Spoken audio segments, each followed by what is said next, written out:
Poursuivons cette série de tutos Java et j'aimerais maintenant vous parler de méthodes à nombre variable d'arguments, à nombre variable de paramètres, comme vous préférez. Déjà un petit moment qu'on utilise des méthodes à nombre variable de paramètres. Regardez, je reprends mon Eclipse et ici nous avons par exemple l'utilisation de la méthode printf. Cette méthode printf accepte un format, c'est une chaîne de caractères, et dans cette chaîne de caractères, il est dit que je veux injecter deux entiers.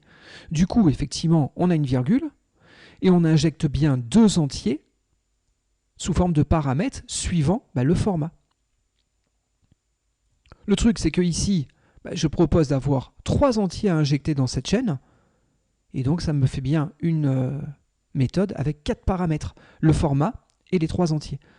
Comment cela est-il possible? Alors il y aurait deux manières d'arriver à ce résultat-là, mais en tout cas, la manière qui m'intéresse pour le moment, c'est d'avoir une méthode à nombre variable d'arguments. C'est cette syntaxe-là sur laquelle je voudrais un petit peu discuter. Parfait. Donc, je vais laisser tomber le printf et nous allons maintenant coder notre propre méthode à nombre variable d'arguments. Donc, je vous propose pour ce faire une méthode publique, statique bien entendu, et elle va se permettre de calculer un entier. Cette méthode va s'appeler add et elle va devoir faire la somme d'un certain nombre de valeurs qui seront passées en paramètres. Alors, avant de vous montrer la syntaxe point, j'aimerais déjà qu'on réfléchisse 2 secondes à comment on aurait pu faire avec les mécanismes classiques.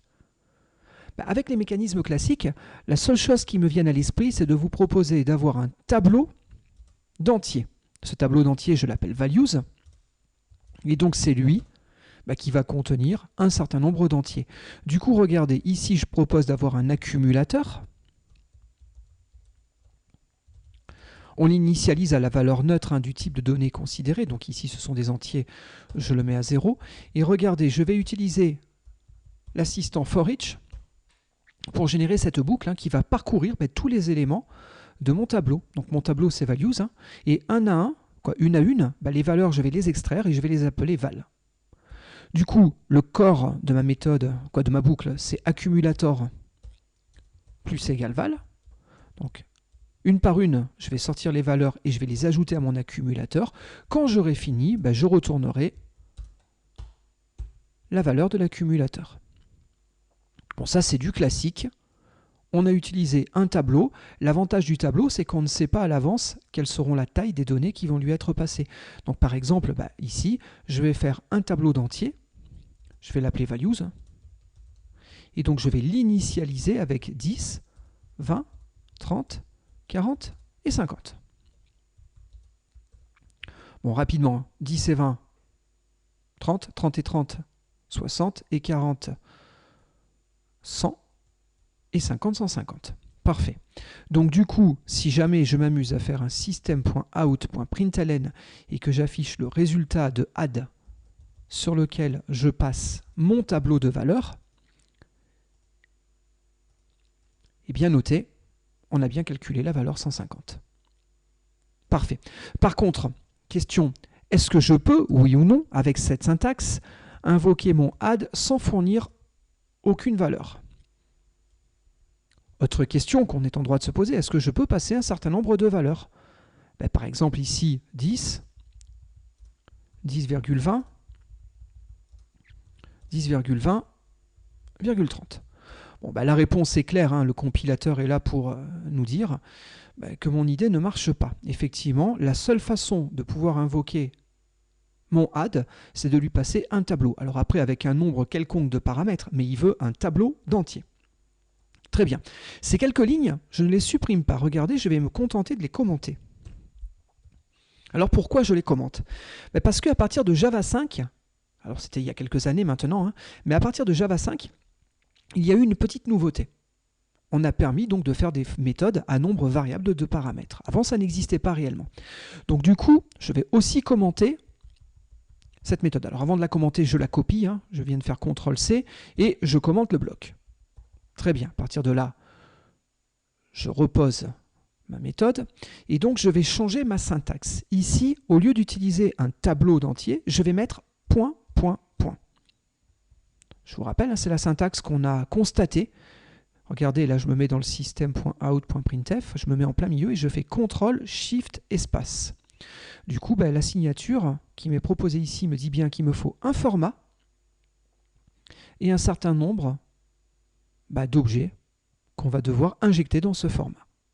Bon, là, je fais à peu près la même chose, sauf que là, je connais à l'avance la nature des types de données que je veux manipuler. Je fais une addition de nombres entiers. Très bien. Donc, il semblerait que je veuille en traiter un certain nombre. Et là, ce qui peut peut-être vous surprendre, regardez, effectivement, là, il y a encore une astérix, mais je vais sauvegarder. Et donc, a priori, tout est sauvegardé. Et si vous regardez bien, il n'y a aucune erreur dans ce fichier-là. Il semblerait que ça, il est compilé. Donc, du coup, c'est comme si, pour lui, value était un tableau. Et regardez, c'est exactement ce qu'il vous dit ici. Vous avez vu, en mettant la souris, j'obtiens cette aide en ligne qui me dit que value, c'est bien un tableau d'entier. C'est une autre syntaxe qui me permet d'exprimer un tableau d'entier. Et regardez, à partir de là, values, ici, c'est un tableau d'entier. Je peux le parcourir dans le même ordre d'idées. Si ici, au niveau de values, j'avais fait un point lint, j'obtenais la taille de ce tableau-là.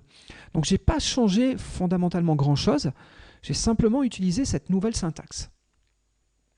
Bon, fatalement, regardez, je sauvegarde, je relance mon programme, ça continue à m'afficher 150. Du coup, ce que je suis en train de dire, c'est que ici, je peux faire point, point, point. Regardez, mon main, il compile parfaitement. J'avais un tableau de string, que je mette tableau de string ou string, point, point, point, pour lui, ça revient à peu près au même. Bon, de toute façon, ce n'est pas à moi d'invoquer le main, donc ici, la question ne se pose même pas. Je peux utiliser la syntaxe que je veux. Très bien. Mais si je reviens maintenant sur mon cas particulier au niveau du add, est-ce que le fait d'avoir changé cette syntaxe, qui fait que values est encore un tableau, mais est-ce que le fait d'avoir changé cette syntaxe maintenant me permet d'utiliser ces possibilités-là? Nous allons très rapidement en avoir le cœur net. Regardez, je reprends les 4 lignes que j'avais commentées. Pour rappel, tout à l'heure, elles ne fonctionnaient pas. Je viens de les décommenter, je viens de sauvegarder. Il n'y a plus aucune erreur. À partir de là, je lance mon exécutable. La ligne qui est ici m'affiche bien 0, 10, 10 et 20, 30, 30 et 30, 60. Donc effectivement, je suis bien en mesure maintenant de simuler un appel de réaliser un appel de méthode avec un nombre variable de paramètres. En vérité, c'est quand même une simulation parce que la seule et véritable unique syntaxe qu'on ait, c'est celle-ci si vous voulez. Au final, c'est bien un tableau qui va être passé. Et notez bien, ça continue à fonctionner à ce niveau-là. Mais ici, on a ce qu'on appelle du sucre syntaxique, c'est-à-dire que ça vous fait croire que, mais en vérité, on va passer un tableau de données, mais le tableau n'est plus de votre responsabilité, c'est le système qui va le générer à votre place. Si on n'avait pas eu cette syntaxe, à la rigueur, ce que je pouvais faire, c'était ça. Tout à l'heure, je ne vous l'ai pas proposé, mais j'aurais pu dire, voilà, à la volée, je crée un nouveau tableau d'entier et je l'initialise en mettant mes valeurs. Comme ça. Cette syntaxe était tolérée.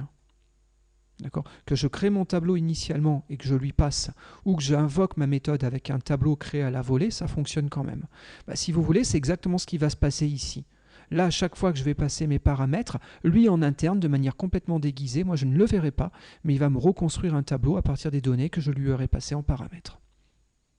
Bon, voilà comment coder des méthodes à nombre variable d'arguments. Donc pourquoi pas ici on peut faire un add dans le même ordre d'idées. On avait calculé sur le tuto précédent, on avait fait une fonction de calcul de mini. Je pourrais faire une fonction minimum qui me retourne la plus petite des valeurs constatées dans un ensemble. Pourquoi pas, ça peut faire un très bon exercice. Tant que vous y êtes, si vous me faites un mini, faites-moi aussi le maxi. Voilà. Bon, j'espère que ces quelques explications sont claires. N'oubliez pas, vous retrouvez tous nos tutos au niveau de notre site cours.fr dans la section Java, en tout cas pour la suite des tutos Java. Et puis, on se retrouve très très rapidement sur le prochain tuto. Dans le prochain tuto, je vais vous parler de méthode récursive. Une méthode récursive, c'est une méthode dont son calcul s'appuie sur elle-même. Et donc, on verra ça très prochainement.